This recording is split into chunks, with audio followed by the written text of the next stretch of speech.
Imagine you are standing at the office coffee machine. It is 8:30 a.m. on a Tuesday morning. A coworker is standing right next to you, waiting for their coffee.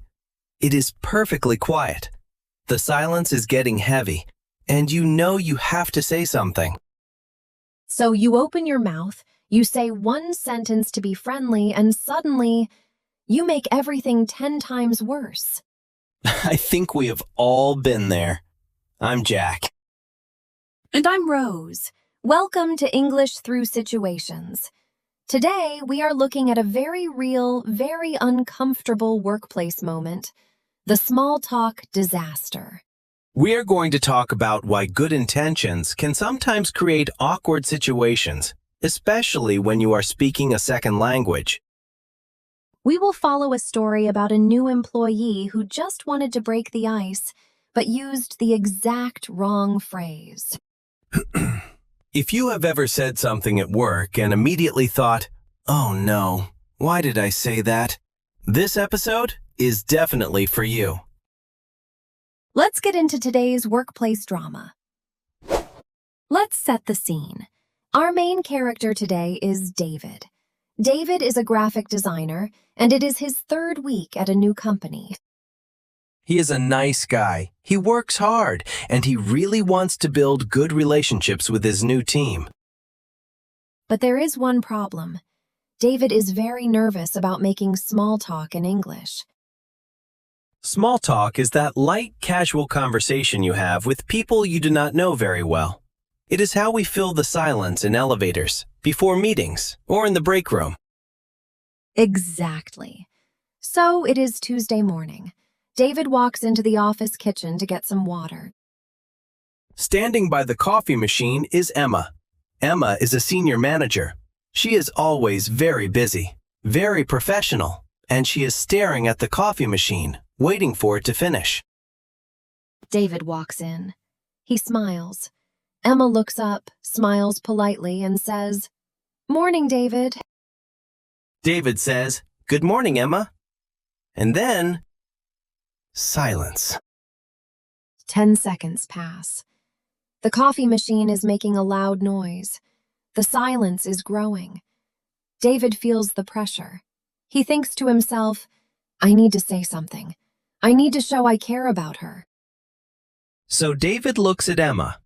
He notices she is not wearing makeup today, and she is drinking a very large, dark coffee. He translates a common phrase from his native language directly into English. He turns to her and says, "You look really tired today. Did you work all night?" Oh no! Emma stops. She looks at David. Her polite smile drops just a little bit. She says, "Oh, do I? Actually, I slept for 8 hours. I just didn't have time to put on makeup this morning." That is the exact opposite of what David wanted to happen. David starts to panic. He realizes he made a mistake, so he tries to fix it. This is usually when things get worse. David says, No, I don't mean you look bad. You just look older today. I mean, you look like you have a lot of stress." "Stop talking, David." Emma just blinks at him. She takes a coffee, says, "Right. Well, I have a meeting," and walks quickly out of the kitchen. David is left alone in the kitchen, holding his glass of water, wishing he could disappear. He was just trying to be nice, but now the senior manager thinks he called her old and stressed. And that is how one simple sentence can create a very awkward workplace situation. Let's break this down. Poor David. He really meant well. He did. To mean well means you have good intentions. You want to do the right thing. David wanted to show sympathy. He wanted to say, "I see you are working hard." In many cultures, noticing that someone is tired is a way of showing care. It means you are paying attention to them. It is almost like saying, "You are working so hard, please take care of yourself."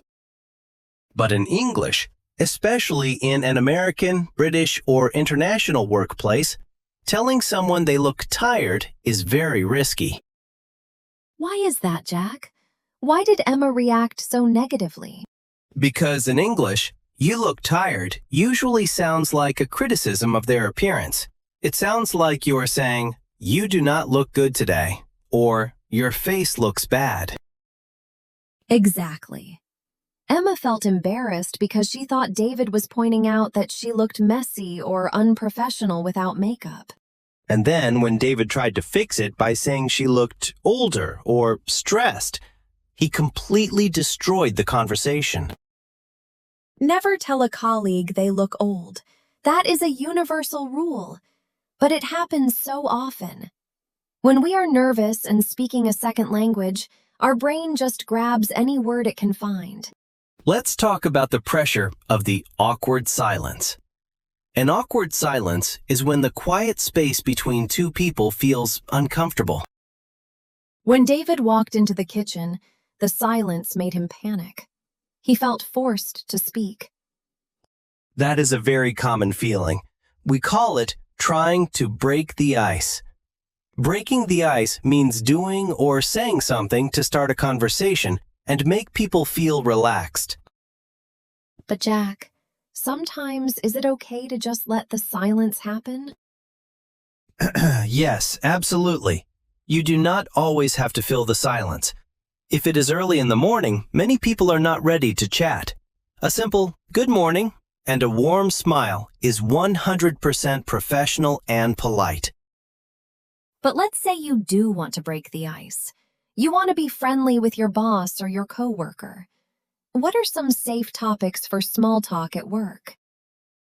The best rule for workplace small talk is to keep it neutral and positive. Do not comment on people's physical appearance, their age, their weight, or their personal life, unless they bring it up first. So instead of focusing on Emma's tired face, what could David have focused on? He could focus on the context, what they are doing right now. They are getting coffee. He could talk about the coffee, the weather, the upcoming weekend, or just ask a general open question. Let's do a role play. I will be Emma and Jack, you be David. Let's show how David could have handled this much better. Sounds good. I'll use a safer opening. Morning, David. Good morning, Emma. How is your Tuesday going so far? Oh, a bit busy. I have a lot of meetings today. I can imagine. Well, I hope the coffee helps. Have a good meeting. Thanks, David. You too. See? Simple, positive, and safe. That was so much better. You asked, how is your Tuesday going so far? That is an open question. It gives me the choice to answer. I can just say, good, or I can explain that I am busy. And notice that I did not try to fix your problems or comment on your face. I just agreed with you and said, I hope the coffee helps. It is such a useful phrase. I hope the coffee helps. It shows sympathy without being personal. Let's try another one. What if David really wanted to acknowledge that Emma works hard, but without using the word tired? Okay, let's try another role play. Good morning, Emma.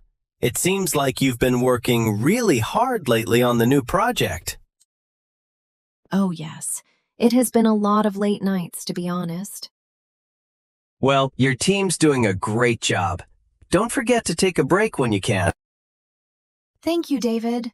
I appreciate that. That approach is much better. By saying, you've been working really hard lately, you are complimenting her effort, not criticizing her appearance. It is a compliment. Everyone likes to be noticed for their hard work. Saying, you work hard is positive. Saying, you look tired is negative. Exactly. The focus shifts from her physical face to her professional actions. But let's go back to reality for a moment. What happens if you already made the mistake? Let's say you are David. You already said, you look tired, and the other person looks offended. When a phrase comes out wrong, the best thing to do is a quick, polite apology and then move on. Do not try to over-explain. To come out wrong. That is a great phrase. It means you said something, but it did not sound the way you wanted it to sound. Right. If I realize I offended you, I should just say, "Oh, I'm sorry, that came out wrong. I just meant to say I know you have a busy week. Anyway, have a great day." That is perfect. You admit the mistake briefly. That came out wrong. You state your true intention. I know you have a busy week. And you exit the conversation gracefully. You don't say, "You look old and stressed." Never say that. Small talk is an art. It takes practice. The key is to keep it light, keep it positive, and avoid personal observations. All right, before we move to today's question, let's look at a few useful phrases from today's story. These are great for your daily English conversation. Our first phrase is small talk. Small talk is polite conversation about unimportant or everyday subjects, especially at social or work events. Example: I am not very good at making small talk at office parties. Repeat after us. Small talk. Next phrase, an awkward silence. This is an uncomfortable period of time when nobody is speaking. Example: there was an awkward silence in the meeting after the manager got angry. Repeat after us. An awkward silence. Third phrase, to break the ice. To break the ice means to say or do something that makes people feel more relaxed, especially when they first meet. Example: David told a funny joke to break the ice. Repeat after us. To break the ice. Number 4, to mean well. If you mean well, it means you have good intentions, even if your actions or words cause a problem. Example: David meant well, but his comment was actually very rude. Repeat after us. To mean well. Phrase number 5, to come out wrong. We use this when we say something, and it sounds offensive or weird, but we did not want it to sound that way. Example: I tried to compliment her dress, but it came out wrong. Repeat after us. To come out wrong. And our last phrase, to take something the wrong way. This is the opposite side. This is when you hear something and you understand it in an offensive or negative way, even if the speaker didn't mean it that way. Example: please don't take this the wrong way, but I think we need to rewrite this email. Repeat after us. To take something the wrong way. Now it is your turn. We want to hear from you. Small talk mistakes happen to everyone, native speakers and language learners too. Have you ever experienced an awkward small talk moment at work? Or what would you do if you accidentally said the wrong thing to your boss? Tell us in the comments below. You can use this sentence to start. If I said the wrong thing at work, I would blank. Don't be shy. Write your answer in English. We love reading your stories.